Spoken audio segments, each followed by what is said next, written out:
Newcastle Knights fan favourite Nathan Ross, the coal miner who proved Wayne Bennett wrong, is set to be medically retired from the NRL at age 30. The winger-centre famously quit a well-paid mining job to take up a less-than-minimum wage opportunity with the Knights, making his debut in 2015 at age 27 before becoming a regular first grader.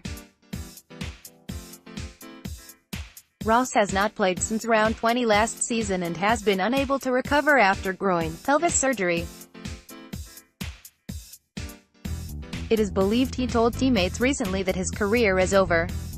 Ross will reportedly be paid out for the remainder of his contract, a deal worth $350,000 per season ending in 2020. The payment will not count against Newcastle's salary cap. Knights chief executive Philip Gardiner praised Ross and his inspirational journey to the NRL. Nathan Ross played 60 games for the Knights.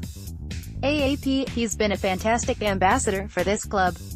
Gardiner told the Newcastle Herald, "It's a great pity that after fighting so hard to get to where he has ended up not being able to play the game that he loves.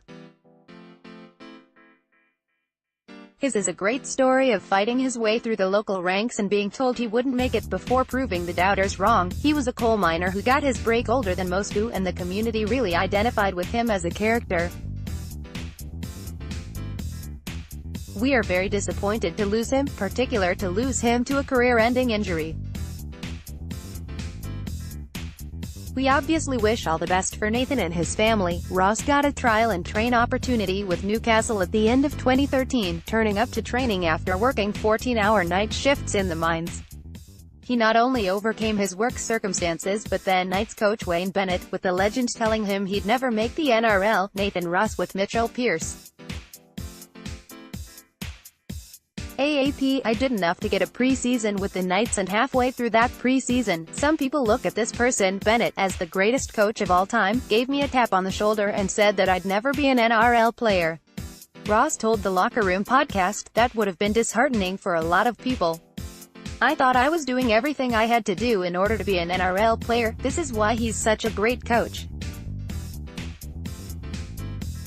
I was bitter about it for a long time, but it's not until I actually understand what your life needs to be away from football in order for you to actually make it to the next level." He saw I wasn't coming to training on Mondays in the best condition. I wasn't unfit at all. I was up there with the fittest group, but my dedication to football wasn't up there. Nathan Ross scored on debut for the Knights in 2015, aged 27. AAP, Ross, who earned the nickname Ross Dog, spent 2014 in the NSW Cup and was named Fullback of the Year. By then, he had quit a mining gig worth $125,000 per year for a $25,000 part-time footy contract, also pouring beers and working as a safety officer to help make ends meet for his young family. He eventually earned his NRL debut under interim coach Danny Badaris, with Bennett never warming to him after that initial knockback. He made the mid-pre-season cuts and he said, "The NRL isn't a place for where you're going." Ross said, "I was working Friday, Saturday and Sunday nights in the mines and turning up for pre-season on the Monday. I wasn't giving football everything." Nathan Ross celebrates his try on debut for Newcastle. AAP, "At that stage of my life I wasn't willing to sacrifice everything to play rugby league. I was half playing footy and half working. What I've taken from that experience is, if you're going to do something, you've got to give it everything." His debut came in round 21, 2015, against the Dragons. Ross scored a try, the first of 23 for Newcastle. Prior to that he had battled away in lower grades, also playing for Toulouse Olympique, never giving up on his dream of making the NRL. Despite Bennett's prediction, he finally made it and was one of rugby league's most inspirational stories of perseverance.